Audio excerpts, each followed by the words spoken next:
अनिकेत को यकीन ही नहीं हुआ कि उसके पिता भी कभी उस पर इस तरह गन तान सकते हैं। अरे आप ये क्या कर रहे हैं? मैं आपका बेटा। मेरा कोई बेटा नहीं।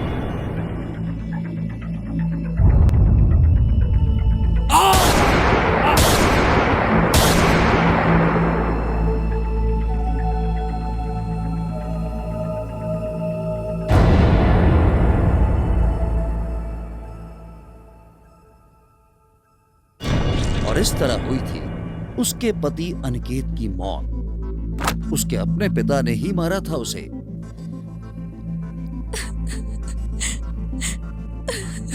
बस कर अनु, जो हुआ वो बहुत बुरा था, मगर हमें इस मिस्ट्री के अंत तक पहुंचना होगा ना। डायरी तो पढ़नी होगी।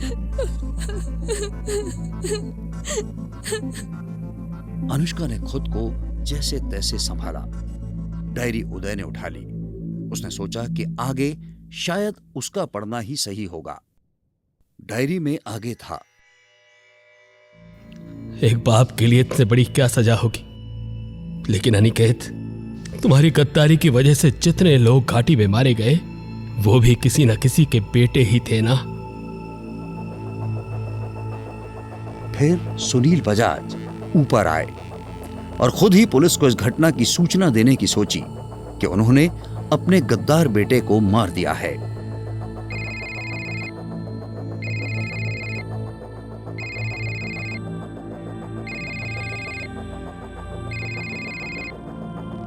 अरे, अब ये क्यों कॉल कर रहा है?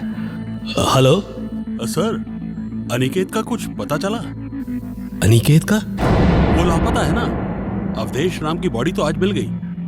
अनिकेत बजाज और 2 जवान लापता हैं। इसका मतलब अनिकेत यहाँ चोरी छुपे आया था। Hello hello hello sir, sir आप लाइन पर हैं? Hello hello. मतलब अनिकेत भी उस टुकड़ी का हिस्सा था, मगर अपनी गद्दारी के चलते बच गया था। लोगों की नजरों में वो फिलहाल लापता था। ठीक है, अब से वो लापता ही रहेगा, हमेशा हमेशा के लिए। इस लड़के को अपने परिवार की इज्जत पर कालिख नहीं लगाने दूंगा मैं।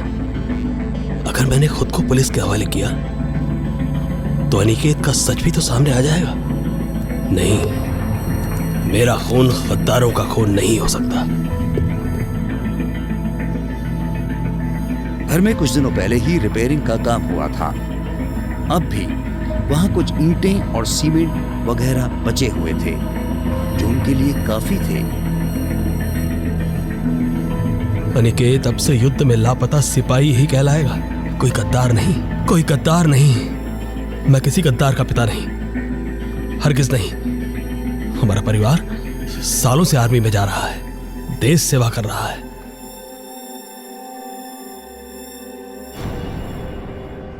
मैं हैरान था कि जिस घर में अनिकेत के फादर रहते हैं वहां कोई कैसे आया और उसे मारकर दीवार में चुनवा दिया, पर यह तो खुद अनिकेत के फादर ने किया। मगर उदय, अगर अनिकेत जिंदा नहीं है तो वो वेयरवुल्फ, वो कौन था? वो जिसने उस रात हमारी जान बचाई थी, वो कैसे अनिकेत में बदल गया था? पता नहीं अनु, वही तो सबसे बड़ा सवाल है।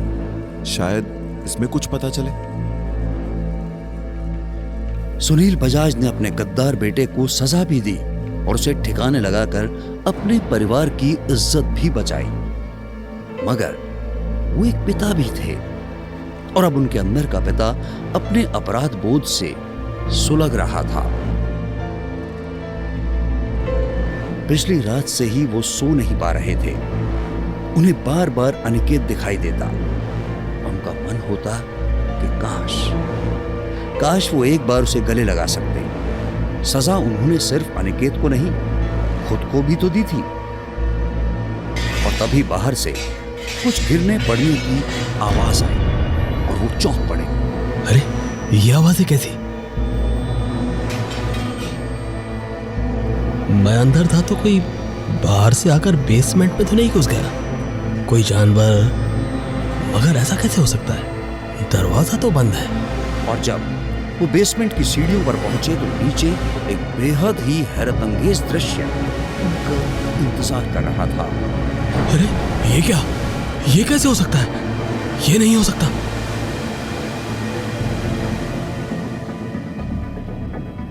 अनिकेत, ये तुम हो?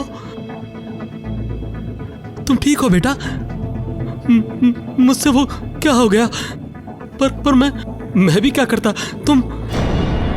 लेकिन उस नए अनिकेत का जवाब, या यूं कहें सवाल, बड़ा ही अजीब था। मुझे आपने पुनर्जीवित किया। क्या? ये तुम क्या कह रहे हो? अरे अनिकेत, ये मैं हूं। तुम ऐसे क्यों? ये कौन है? ये किसका शरीर है? मैं इस दर्पण में किसे देख पा रहा हूं? तो क्या तुम अनिकेत नहीं हो? क्या अनिकेत ये है? हाँ, तो क्या?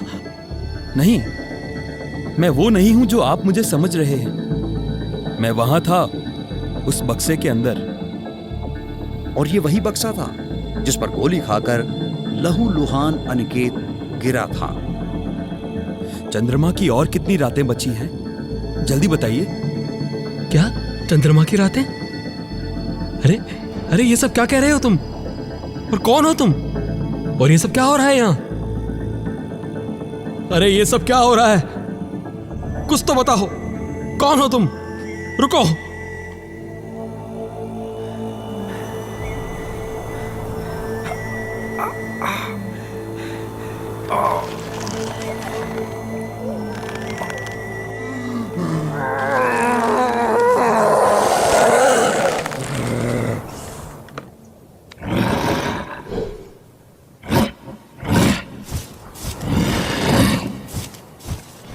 भेड़िया एक लंबी छलांग लगाकर उन झाड़ियों में ओझल हो गया जो खेतों के किनारे लगी हुई थीं। माय गॉड, क्या था वो? कितना अजीब था। मतलब कोई इंसान भेड़िया कैसे बन सकता है? हाँ, भेड़िया ही तो था वो। मगर इस क्षेत्र में भेड़िए तो नहीं पाए जाते ना। वो भागकर वापस नीचे बेसमेंट में आए और उस दीवार को एक जगह से खोलने लगे जिसके पीछे उन्होंने खुद ही अनिकेत को दफन कर दिया था। कुछ समझ नहीं आ रहा क्या हो रहा है। अनिकेत तो इसके अंदर था ना? जब उन्होंने उस दीवार को जरा सा तोड़कर अंदर देखा तो पाया अनिकेत की लाश अब भी अंदर ही थी। अरे ये तो यही है। तो अगर अनिकेत यहां इस दीवार के पीछे है तो वो कौन था जो हूबहू अनिकेत जैसा था?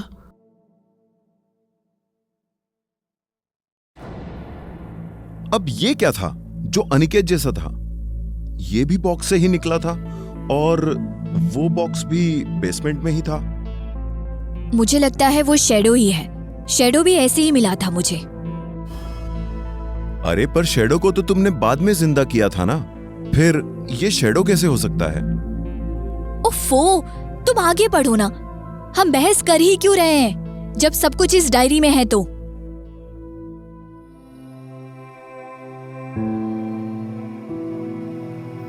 एक हफ्ता बीत गया उस घटना को। पता नहीं वो क्या था। वो भेड़िया था कि इंसान था?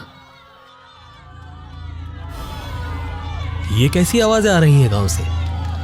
ऐसा लग रहा है लोग चीख रहे हैं। पर क्यों? गेट पर पहुंचे तो उन्हें गांव के कुछ लोग मिले। क्या हुआ? इतना शोर क्यों हो रहा है? साहब, बाघ में गांव घुस आया। चुप साहब, आदमखोर बाघ घुस आया है गांव में फिर से। उस गांव में उन दिनों एक बाघ का आतंक था। वो कभी भी गांव में घुस आता था। पिछली बार एक बेचारी बच्ची को ले गया था वो। इस बार ऐसा नहीं होने दूंगा मैं। वो गांव के बीच पहुंचे। उनका इरादा 1-2 हवाई फायर करके उस बाघ को वापस जंगल भेजने का था। फायर की आवाज से वो जरूर डरता।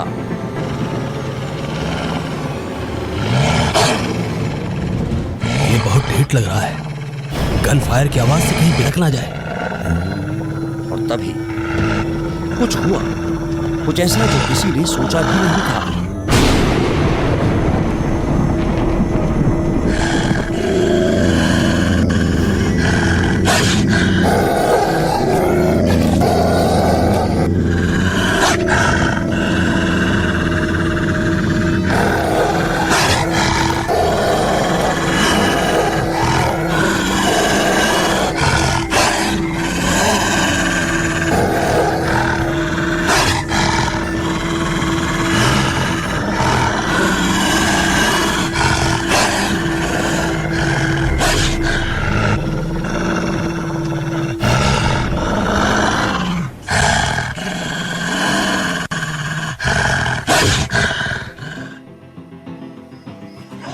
और वो बाघ भाग गया।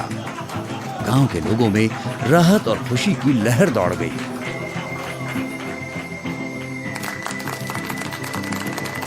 अरे ये तो वही भेड़िया है, वही जो उस रात बेसमेंट में पहले अनिकेत का हमशक्ल था और फिर इस भेड़िए में बदल गया था। और फिर गांव वालों ने अपनी जान बचाने वाले को घेर लिया, जो उनकी समझ से कोई कुत्ता था। कमाल हुई गवाह, पर का चीज है भाई जानवर? अरे शेर भी कैसा दुम दबा कर भागा था इसके आगे। हाँ, अरे ये है का? लग तो कुतवा रहा है, पर इतना बड़का।